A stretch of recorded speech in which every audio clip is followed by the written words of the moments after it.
दुनिया का सबसे बड़ा रिस्क ये है कि आप रिस्क लेना नहीं चाहते। ये मार्क जुकरबर्ग ने कहा। ये विचार आज मेरे मन में, मेरे जहन में क्यों आया?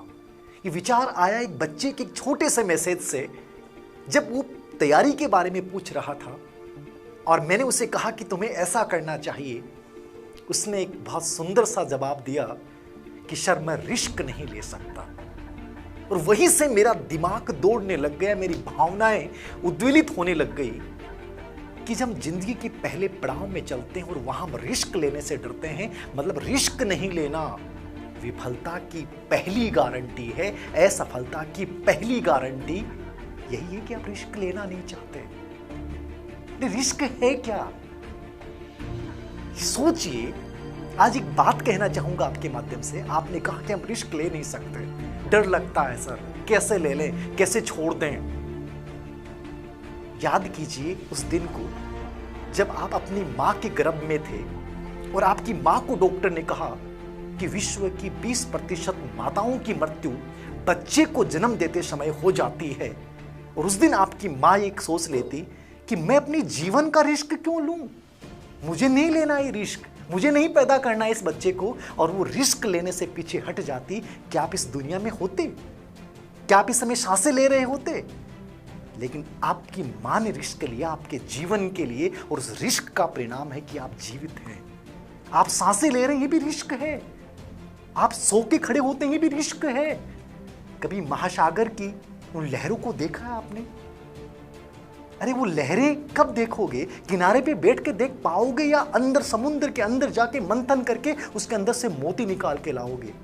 किनारों को देखने से जिंदगी में सफलता नहीं मिलती, उस समुद्र के अंदर अपने आप को डूबना पड़ता है साहब। सोच लेता कोलंबस की मैं रिस्क क्यों लूं दुनिया की खोज का, तो क्या आज विश्व का आधुनिक रूप दिखता? वास्को डी गामा यदि सोच लेता कि मैं रिस्क क्यों लूं, क्या आज का आधुनिक विश्व दिखता? नहीं। आप कैसे डर सकते हैं? दुनिया में अचीवमेंट मोटिव, उपलब्धि प्रेरक उन्हीं व्यक्तियों में ज्यादा पाया गया है जिनमें जोखिम उठाने की योग्यता है। आप में से कितने लोग महाराणा प्रताप को जानते हैं? सब जानते हैं। क्यों जानते हैं महाराणा प्रताप को? और महाराणा प्रताप का जब नाम आता है तो हमारा सीना उबलने लग जाता है, हमारी स्वतंत्रता की भावनाएं उमड़ने लग जाती हैं। क्या था महाराणा प्रताप में? बहुत सारे राजा हुए हैं, बहुत सारे स्वतंत्रता प्रेमी हुए हैं, लेकिन महाराणा प्रताप में क्या था? महाराणा प्रताप ने अपनी जिंदगी का सबसे बड़ा रिस्क ये लिया था कि उनके सामने दो रास्ते थे। अकबर की अधीनता स्वीकार कर लेते, बहुत आसान सा रास्ता था, लेकिन उन्होंने स्वतंत्रता का रास्ता चुना जिसमें रिस्क था, जिसमें उन्हें जंगलों में रह के सूखी रोटी खाकर और संघर्ष करना पड़ा। लेकिन उस संघर्ष में रिस्क के साथ जो आज महाराणा प्रताप का इतिहास में स्थान है, क्या किसी उस समय के सामंती राजा का है? नहीं।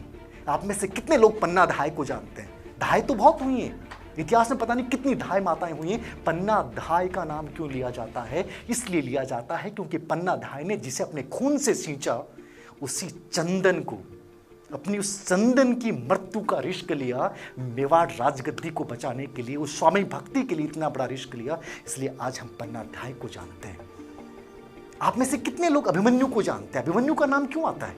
महाभारत में बहुत सारे योद्धा मरे, ठीक है। अभिमन्यु के नाम से हमारे अंदर अलग भावनाएं क्यों आती हैं? क्योंकि अभिमन्यु वो बच्चा था जिसने छोटी सी उम्र में चक्रव्यूह को तोड़ने का रिस्क लिया था। उस दिन रिस्क नहीं लेता तो इतिहास में अभिमन्यु का वो स्थान नहीं होता। जिंदगी में जब इतने इतने बड़े बड़े लोगों के मैंने नाम ले रहा हूं, इन्होंने क्यों नाम प्रसिद्ध क्यों हुए? रिस्क लिया। कल्पना चावला को क्यों जानते हैं आप? एक बच्चे ने कहा सर रिस्क है। अरे कल्पना चावला जिसने रिस्क नहीं लेती, आसमान को छूने की ख्वाहिश वो नहीं पालती। हम में से कितनी लड़कियां कल्पना चावला बनने के बारे में सोचती? कोई नहीं जानता कल्पना चावला कोई नाम है क्या?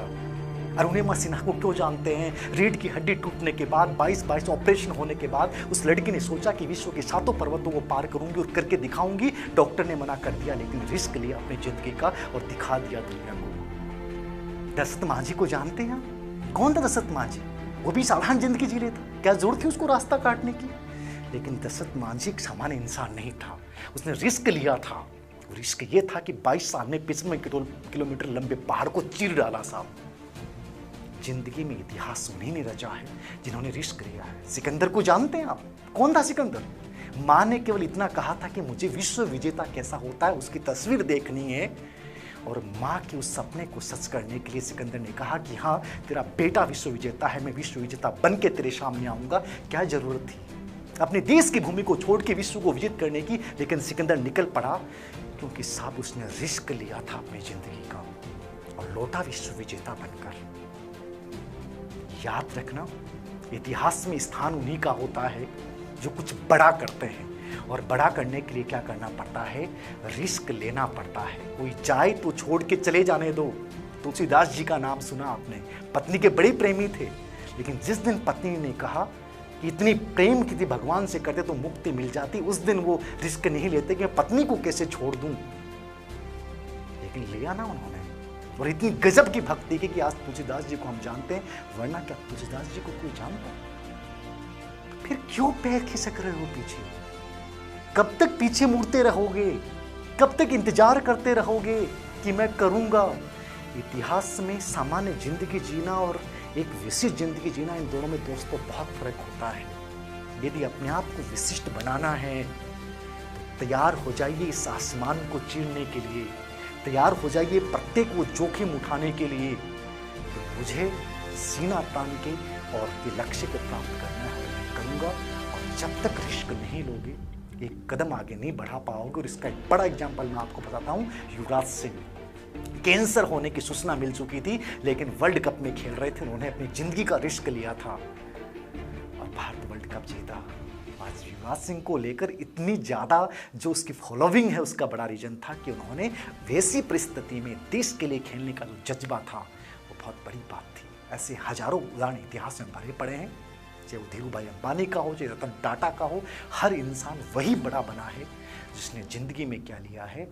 रिस्क लिया है। तो रिस्क जरूरी है और लेते रहना, यदि बहुत अलग जिंदगी आपको जीनी है। धन्यवाद।